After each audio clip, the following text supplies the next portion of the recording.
Muito bem, estamos de volta com a segunda parte do RB Notícias, sempre ao vivo aqui pela sua TV Rio Branco, canal 8.1 SBT.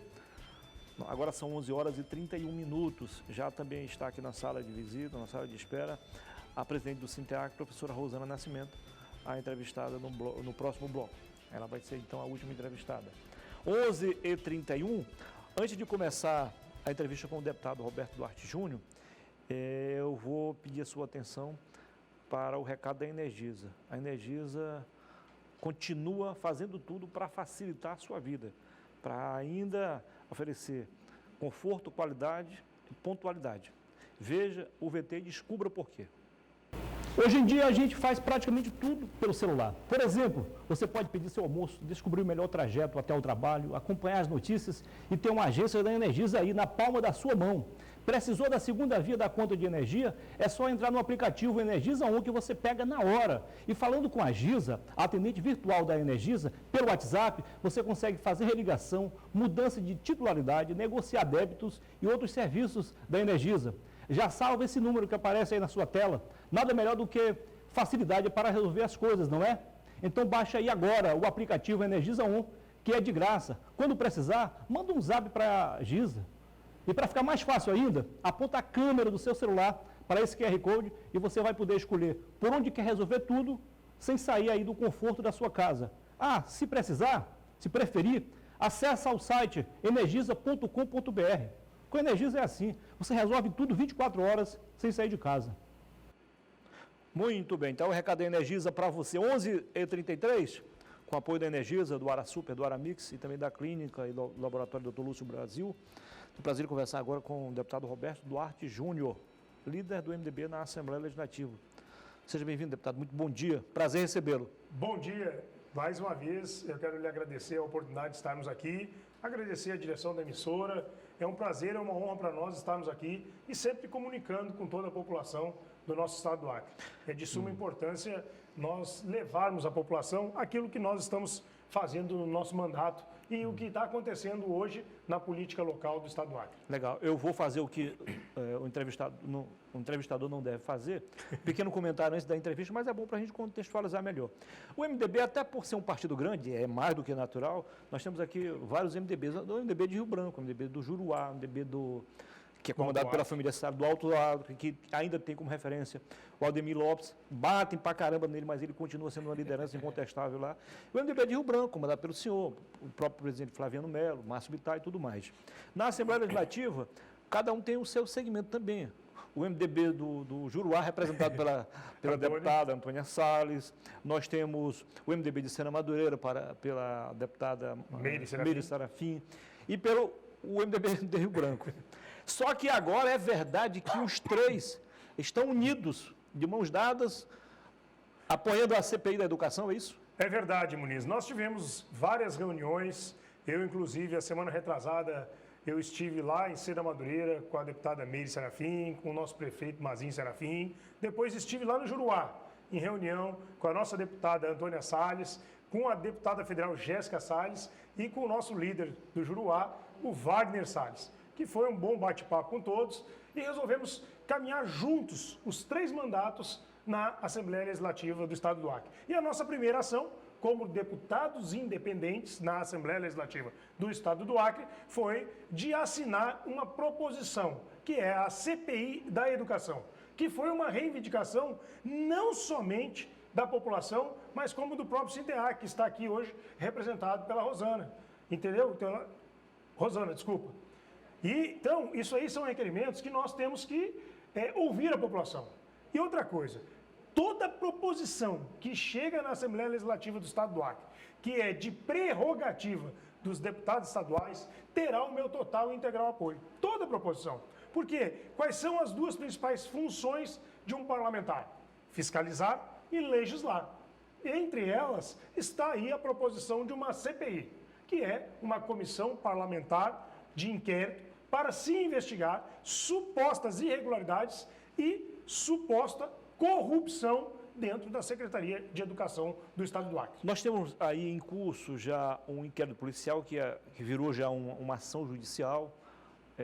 Muita gente, alguns já foram presos, outros tiveram a prisão pedida, mas não foi concedida, então, não foi decretada.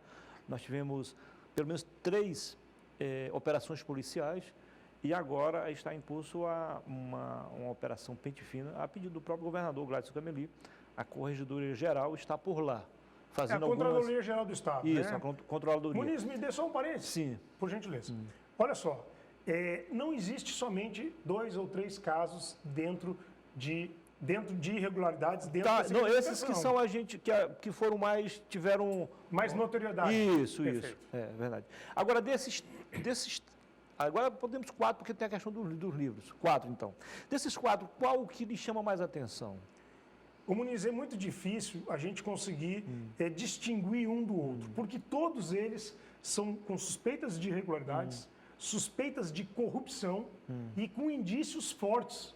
Então é difícil tu chamar... Seria o mesmo modo operandi? Olha só, para você ter uma ideia, nesse dos sacolões, Sim. vamos dizer assim, denominar, nesse dos sacolões, houve investigação policial, houve prisões, houve busca e apreensão, houve uma denúncia do Ministério Público do Estado do Acre à Justiça, mas tudo de forma seletiva. Por que de forma seletiva? Porque eu não vi o nome dos empresários de Cruzeiro do Sul. O de Rio Branco aparece, que vendeu um sacolão acima de R$ 93. Mas tem os de Cruzeiro do Sul que venderam acima de R$ 98. Eu não consegui ter acesso à denúncia ainda do Ministério Público. Eu quero saber se o Ministério Público denunciou eles também. Porque também há suspeita de irregularidade, há suspeita de abuso do preço. Então nós temos que saber onde estão essas investigações. A CPI ela vai ser complementar, uma investigação complementar nesses casos, mas tem outros casos que não estão sendo investigados. E uma coisa que me preocupa muito, tenho dito isso, e tenho chamado, entre aspas, da República de Manaus. O controlador geral do Estado do Acre é de Manaus. As empresas envolvidas são de Manaus. Ou seja, é muita coincidência. Nós elegemos um governador no Estado do Acre para ele melhorar e buscar o engrandecimento, se assim eu posso dizer, da economia do Amazonas ou do Estado do Acre. E os empresários do Acre estão urrando, passando fome, sem obras, sem ganhar licitação, até porque não tem, tudo é dispensa de licitação. E quando se tem uma dispensa de licitação, chamada a República de Manaus. Nós estamos cansados, Muniz. Me desculpe aqui o desabafo com você, com toda a população, mas isso aí é inadmissível. O nome do secretário, Mauro Sérgio, não aparece, pelo menos até o que consta, em nenhuma dessas operações no processo, em nenhum no processo. O senhor acredita na inocência do secretário? Olha, eu acredito na inocência de todos até o trânsito e julgado de uma sentença penal condenatória, porque quem decide é a justiça. Mas há suspeitas e há indícios de que todos estão envolvidos em algum tipo de irregularidade e algum tipo de corrupção. Inclusive o próprio secretário. Segundo informações da imprensa hoje, o secretário está em casa, recebendo salário. E aí? Pode isso? Eu sei que é meio esquisito você fazer suposição numa entrevista, mas vamos lá. Digamos que se o senhor fosse o governador, qual seria a sua decisão em relação ao secretário e ao secretário adjunto, ou ao subsecretário, sei lá como é que Em primeiro lugar, ao secretário e todos os cargos de comissão. Sim. Se houvesse qualquer suspeita de irregularidade, qualquer suspeita de corrupção, em primeiro lugar, afastar sem ônus para o Estado. Sem ônus para o Estado. Eu estou falando de cargo comissionado e secretário de Estado, que é cargo comissionado também, em primeiro lugar. Se fosse servidor público, nós abriríamos um procedimento administrativo para investigar quais seriam os envolvimentos desse servidor que foi indicado como suspeitas de irregularidades e suspeitas de corrupção. Primeira coisa, primeira atitude minha seria essa. Agora, houve a primeira denúncia, não foi tomada nenhuma providência. Houve a segunda denúncia, não foi tomada nenhuma providência. Houve a terceira, a quarta, a quinta denúncia e nada de se tomar providência com relação a esses servidores. Inclusive, há uma denúncia do vice-governador do Estado do Acre de que esses servidores que supostamente estão envolvidos em irregularidades, que eles estão recebendo, inclusive, além do salário, gratificações. Ou seja, estão sendo beneficiados por cometer supostas irregularidades.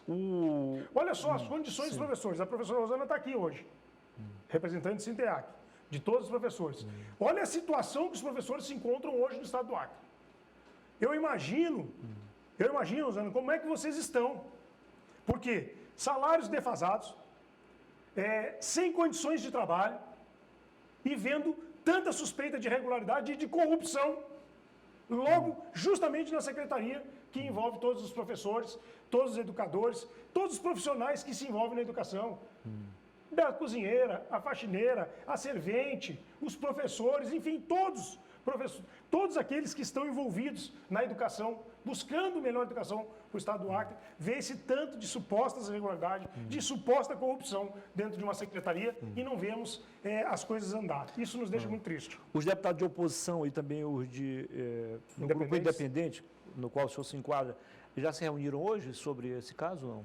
Não, nós tivemos uma reunião na terça-feira, onde a gente dialogou, onde a gente conversou a exaustão. Começamos a reunião por volta de meio-dia, 1h, e concluímos ela 8h da noite. Que foram vários diálogos para saber se nós faríamos realmente um pedido de CPI, uma comissão parlamentar de inquérito, como foi feito, e quais seriam os fatos que seriam apurados nessa CPI, porque a Constituição Estadual diz 3 fatores, 3 pré-requisitos. Primeiro deles, fato determinado. Segundo dele, assinaturas de 1/3 dos deputados. No caso, 8 assinaturas. No caso, 8 assinaturas. Nós temos 9. 24. E terceiro, que exige para a apresentação, é que tenha prazo determinado. Então, ou seja, nós primeiro fomos respeitar o que determina a nossa Constituição e o nosso regimento interno da Assembleia Legislativa do Estado do Acre, para protocolar um pedido de CPI. Tá, vamos lá. Protocolamos 10h30 da noite de terça-feira. Terça-feira. Tá, então o senhor falou 9 assinaturas? 9 assinaturas. Bom, então tem gente da bancada governista apoiando. Não, nós temos hoje, na Assembleia Legislativa, 4 deputados de oposição e 5 deputados independentes. Quais são, só para o telespectador ficar Conhecendo. conhecendo. Os 5 independentes, os 3 são do MDB, Sim. deputada Antônia Salles, deputada Meire Serafim, deputado Roberto Duarte. E os outros dois que compõem também a bancada independente são o deputado Fagner Calegari e o deputado Neném Almeida, que estão aqui na independência. São esses 5 deputados. Muito bem. Mas, vamos lá, então, eu não estou falando do senhor porque o senhor nunca foi governista. Desde o primeiro dia, o senhor já assumiu a condição de independente. E aí é o seguinte, não estou fazendo crítica aos outros, mas o senhor, em momento algum, ficou fazendo dança de catita. O senhor assumiu uma posição e de lá vem até agora, mais de 10 anos. Manter até o final. Exatamente. O próprio governador admite isso. Sim, e respeita, tá? Sim. Pelo menos diz isso para mim. E nós também, eu acho que deve ser assim.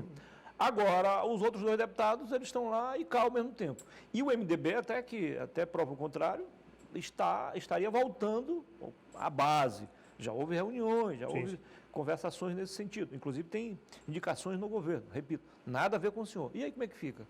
Olha só, o MDB é um partido bastante democrático. Quando eu fui eleito, quando eu tive a primeira conversa com o governador, eu disse a ele, governador, eu vou ter um mandato independente. Aquilo que o senhor precisar de ajuda e que for bom para o Estado do Acre vai ter o meu total e integral apoio. Aquilo que eu entender que não é bom para a população do Estado do Acre, eu vou ser contrário, porque eu fui eleito pela população e não pelo senhor. Foi muito claro. E o meu partido, o MDB, também disse a mesma coisa. Sentamos na reunião da executiva, no primeiro momento do início do mandato, e eu pedi à executiva que me deixasse ter um mandato independente. E eu tive o aval da executiva do Estado do Acre. Eu tive o aval. Não, você tem um mandato independente dentro da Assembleia Legislativa. Tome as decisões que você entender que é melhor para a população do Estado do Acre. Perfeito, perfeito. Então, dali em diante, eu não tive mais problema. O MDB esteve aliado uma época, depois não esteve mais, e agora retornou, está aliado, por uma decisão da maioria da executiva estadual do partido. Não foi ouvido, e isso é importante que se diga, todos os mandatários. Não foi ouvido, por exemplo, os presidentes das executivas municipais dos 22 municípios, porque o MDB... eu acho que é o único, ou deve ter mais um aí, que tem executiva definitiva em todos os 22 municípios do Estado do Acre. Entendeu? Então, deveriam ser ouvidos todos. O senhor continua na presidência da Executiva Municipal de Rio Branco. Sou presidente ainda da Executiva Municipal de Rio Branco. Então, foi uma decisão tomada pela Executiva, onde houve a indicação já numa secretaria da CEPA, da Secretaria de Produção e Agricultura, por parte de alguns filiados do partido, até mandatários do partido, mas que eu não me coloquei. Eu sempre disse desde o primeiro momento, eu não faço indicação de cargo no governo do Estado do Acre. Por que eu não faço isso? Porque eu não quero ficar atrelado ao governo. O que aconteceu lá atrás, quando os deputados da base fizeram um voto contra o governo? Teve um diário oficial extra e demitiram todo mundo.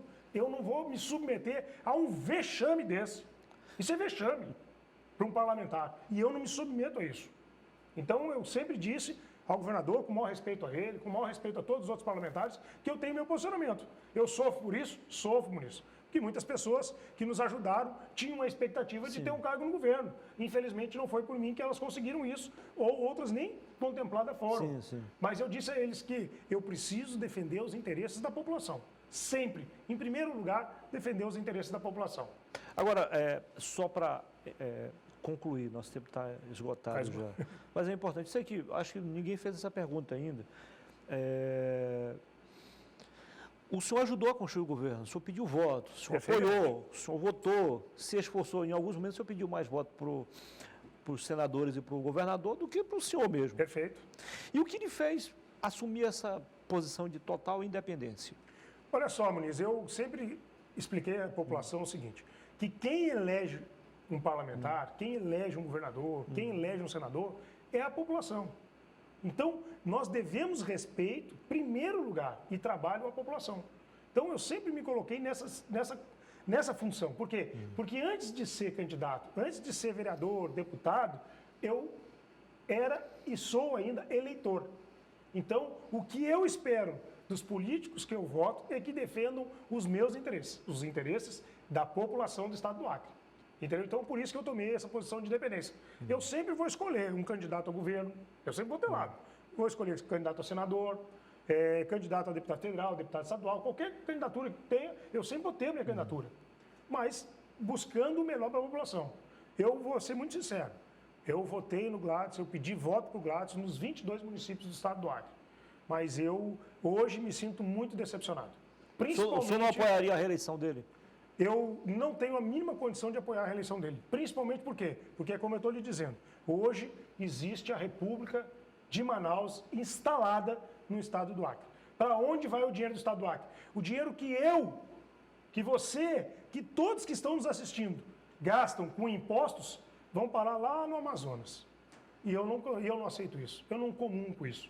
Eu faria de tudo para beneficiar os empresários que geram emprego e renda no estado do Acre. Rapidinho para encerrar. A expectativa, o senhor acha que a CPI vai ser criada e instalada ou o governo pode barrá-la? Não, com toda certeza a CPI vai ser inevitável instalada, porque a gente já preencheu os 3 pré-requisitos existentes na Constituição do Estado e no Regimento Interno da Assembleia Legislativa. Então, com toda certeza, ela vai ser instalada. Se vai dar alguma coisa, vai depender do governo. Entendi. Muito obrigado, deputado. Muito obrigado pela entrevista. Parabéns pelo trabalho. Querendo acrescentar algo, ainda há tempo. Opa, obrigado, Muniz. Obrigado à direção da emissora. Mais uma vez, agradecer a Deus sempre a oportunidade por estarmos aqui. Agradecer a vocês também a oportunidade de, mais uma vez, estarmos comunicando com toda a população e dizer que o nosso mandato está lá, à inteira disposição da população do estado do Acre. Muito obrigado. Fiquem todos com Deus e um forte abraço. Muito bem. Acabei de entrevistar aqui o deputado Roberto Duarte Júnior, líder do MDB na Assembleia e vice-presidente, aliás, presidente da Executiva Municipal aqui em Rio Branco. Depois do intervalo, eu volto para conversar com a presidente do Sinteac, a professora Rosana Nascimento. Agora são 11h50. Até já.